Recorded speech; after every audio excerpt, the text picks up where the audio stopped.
दोस्तों हेलो नमस्कार। आज की इस अगली पर्यायवाची की कड़ी में जो अगली जो क्लास है उसमें आपका हार्दिक अभिनंदन स्वागत। दोस्तों इसी कड़ी में हम आगाज करते हैं आज की इस क्लास का।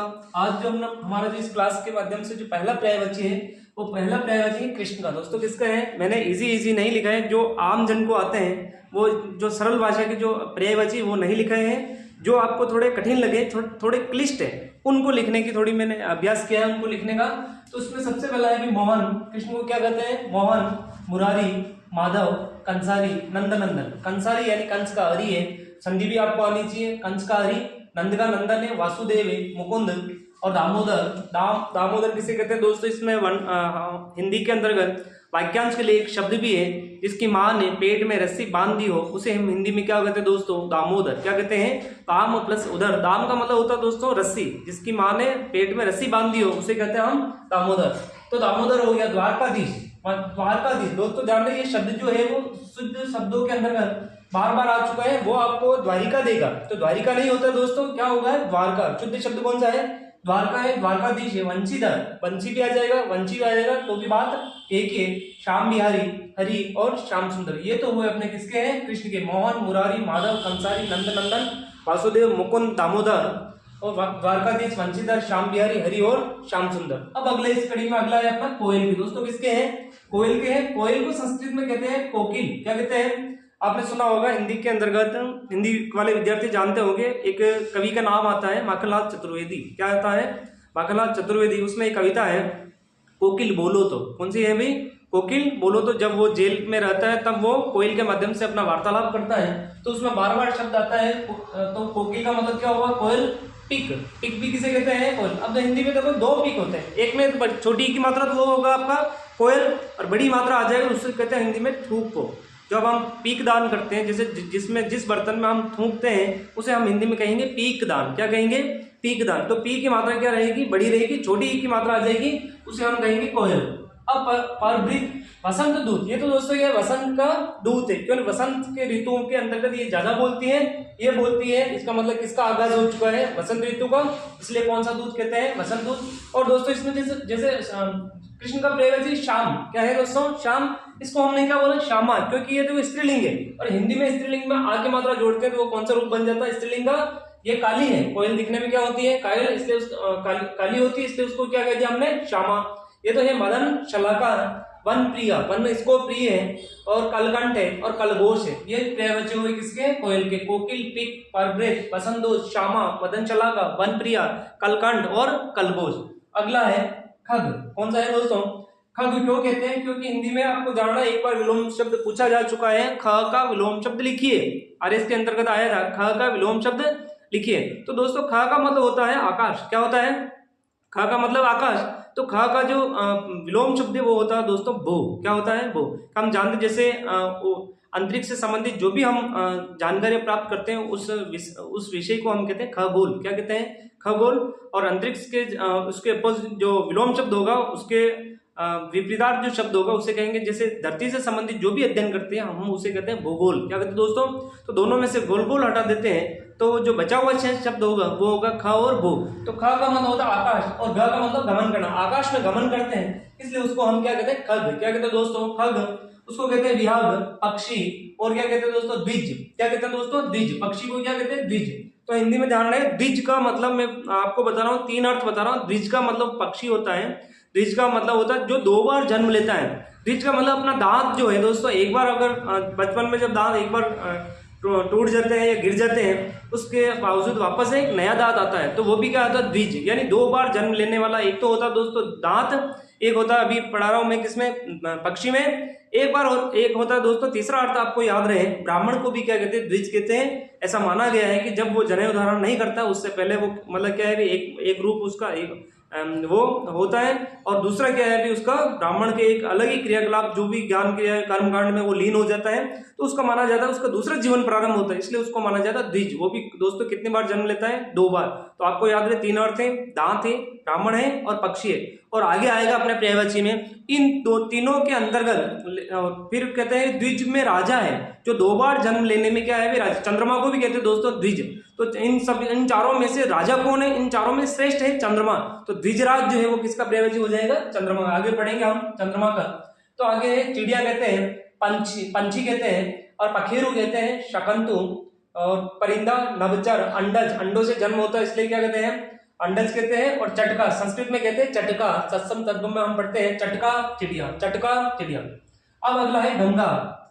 गंगा को दोस्तों क्या कहते हैं? सुरसरी। क्या कहते हैं? सुरसरी, सुरसरिता यानी देवताओं की नदी है, इसलिए क्या है? सरी है नदी, सरिता है नदी, तो आगे देवता का पर्यायवाची जोड़ देंगे तो किसका बन जाएगा? गंगा नदी का। ये है अमर तरंगिनी। तरंगिनी का मतलब ये होता, मतलब क्या होता? नदी, और अमर का मतलब है देवता। अमर का मतलब जो मरते नहीं उसे क्या कहते हैं? देवता है। तो अमर तरंगिनी भागीरथी, इनको लाने वाला कौन है? गंगा को भगीरथ। हिंदी में ध्यान रखना, लाने वाला उस व्यक्ति का क्या नाम है? भगीरथ है। और भगीरथ में बड़ी की मात्रा जोड़ते हैं तो हिंदी में दोस्तों शब्द निर्मित हो जाता है भागीरथी। क्या बन जाता है? भागीरथी। उसको कहते हैं मंदाकिनी, वो देव नदी, जाह्नवी, देवपगा, त्रिपतगा, विष्णुपति, सुरधनु, सुरधुनी, जाहनु तनिया और विष्णुपगा, जाहनु तनिया और विष्णुपगा। अगला है अपना इसी कड़ी में गाय का। अगला कौन सा है? गाय का। गाय को कहते हैं गो, जैसे बोलते हैं ना गो माता। अब धेनु, संस्कृत में क्या बोलते हैं? धेनु। सुरभि, दोस्तों याद रहे सुरभि। सुरभि में एक में मात्रा क्या होगी? बड़ी, दूसरे में क्या होगी? मात्रा छोटी रहेगी। अब बड़ी मात्रा जो होगी उसका मतलब होता है दोस्तों गाय, और छोटी मात्रा होगी भ के अंतर्गत छोटी ई की, उसका मतलब होता है खुशबू, महक। खुशबू, महक या परिमल, खुशबू का है, सुगंध का पर्यायवाची।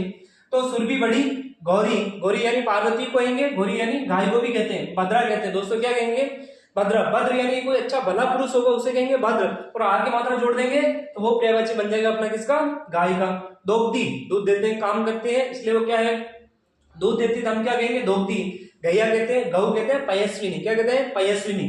अगला है इसी कड़ी में घृत का। घृत का मतलब होता है घी। घृत का मतलब क्या है? तत्सम शब्द है, ये तद्भव है। घृत घी, घृत घी एक तरह से वो अमृत का काम करता है, इसलिए वो उससे क्या कहते हैं? अमृत कहते हैं। नवनीत, नवनीत का मतलब जैसे मक्खन भी होता है और घी भी होता है, क्योंकि मक्खन से ही घी बनाते हैं हम, तो नवनीत भी कहते हैं। ये हव्य, ये हवन सामग्री में काम आती है, इसलिए दोस्तों इसे क्या कहते हैं भाई? घी को हव्य कहते हैं। आज्य, सर्पी, अमृतसार, क्षीरसार। कौन सा सार है दोस्तों? क्षीरसार। क्षीर का मतलब होता है दूध, क्षीर का मतलब क्या है? दूध, और दूध को, दूध से ही सार यानी सारांश जो है सार ग्रहण कर लेते हैं और वो अपने पास क्या आ जाता है? घी आ जाता है, इसलिए क्षीरसार का मतलब क्या है? घी है। अगला है चंदन। चंदन को कहेंगे दोस्तों गंधसार। सर्पावास, दोस्तों क्या कहते हैं? सर्पावास, सर्प प्लस आवास, सर्पों का क्या रहता है? आवास। असली चंदन होगा उसके हमेशा क्या लिपटे हुए रहते हैं? सांप लिपटे हुए रहते हैं दोस्तों, हिंदी में पढ़ा भी होगा कि उसमें अगर वो, जब हम क्या है अच्छे लोगों के संगत में जो व्यक्ति श्रेष्ठ होता है, चाहे उसके संगत में अगर बुरे व्यक्ति भी आते हैं तो भी उसके कोई भी असर नहीं होता है। तो कहा गया है भाई चंदन के वृक्ष पर अगर सांप लिपटे हुए रहते हैं तो भी चंदन के वृक्षों में जहर का फैलाव नहीं होता है। तो ऐसे तो इसलिए उसे क्या कहते हैं? सर्पावास। मलई कहते हैं, गंधराज, श्रीखंड। क्या कहते हैं दोस्तों? श्रीखंड है। तमाल, तमाल, तमाल का मतलब ही क्या है? चंदन है। मलयज कहते हैं, संदल कहते हैं, मंगल्य, हरिगंध, दिव्यगंध और दारूसार। दारू का मतलब होता है दोस्तों दो आते हैं, एक में तो छोटा ऊ की मात्रा, एक में क्या है भाई? बड़ा ऊ की मात्रा। तो दारू में क्या हो भाई? बड़ा ऊ की मात्रा होगा दारू, तो दारू जो होगा बड़ा ऊ की मात्रा का मतलब तो होता है, जैसे आपने पढ़ा होगा हिंदी के अंतर्गत, जी के अंदर पढ़ा होगा देव दारू, एक वृक्ष का नाम आता है देव दारू। तो दारू का मतलब होता है दोस्तों लकड़ी, दारू का मतलब क्या है?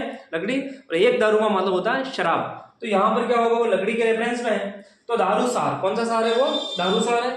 अगला है चंद्रमा। चंद्रमा को कहते हैं दोस्तों, चंद्रमा के लिए सीधा सा तरीका ये है कि आपको यदि रात के पर्यायवाची याद है तो रात के पर्यायवाची के पीछे पति जोड़ देंगे। जैसे रजनी किसका पर्यायवाची दोस्तों? रात का, तो उसके पीछे हम पति जोड़ेंगे तो वो बन जाएगा किसका?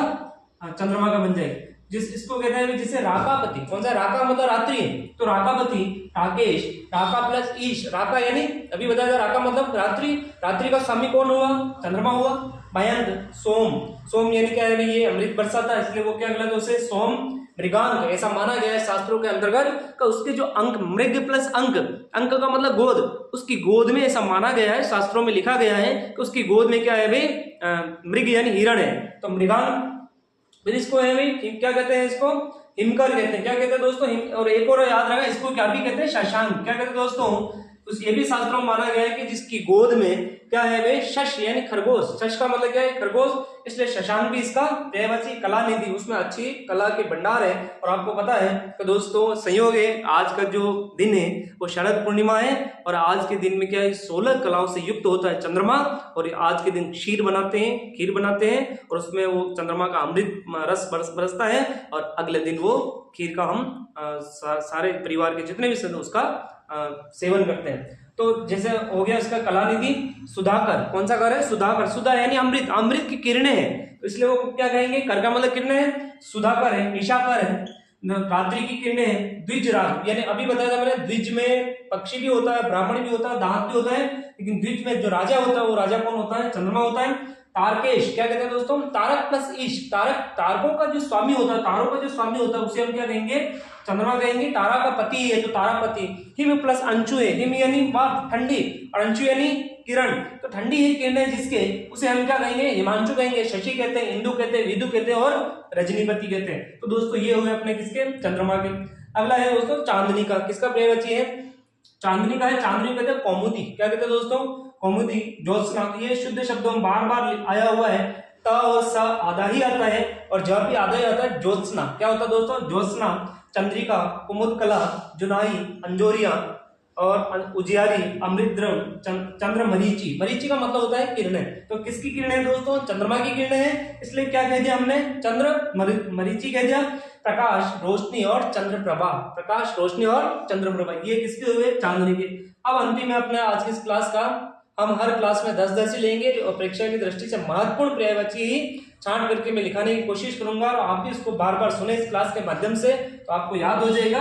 अंतिम अपना है आज का चांदी, चांदी को कहते हैं दोस्तों रजत, चांदी को क्या कहते हैं आपने सुना होगा स्वर्ण पदक, रजत पदक, कांस्य पदक, तो रजत का मतलब क्या होता है चांदी, शोध, रूपा, रूपक, रौप्य, कलदोत, जात्रो, रौप्य, खरजूर, संस्कृत में खजूर को कहते हैं खरजूर, लेकिन खरजूर का मतलब क्या भी होता है दोस्तों चांदी भी होती है। तो दोस्तों आज की क्लास थी और जो चयनित जो महत्वपूर्ण दृष्टि से परीक्षा की दृष्टि जो महत्वपूर्ण जो बार बार आए हुए हैं वो मैंने लिखाए हैं और ऐसे ही आगे से आगे क्लास में हम सारे पर्यायवाची करने की कोशिश करेंगे।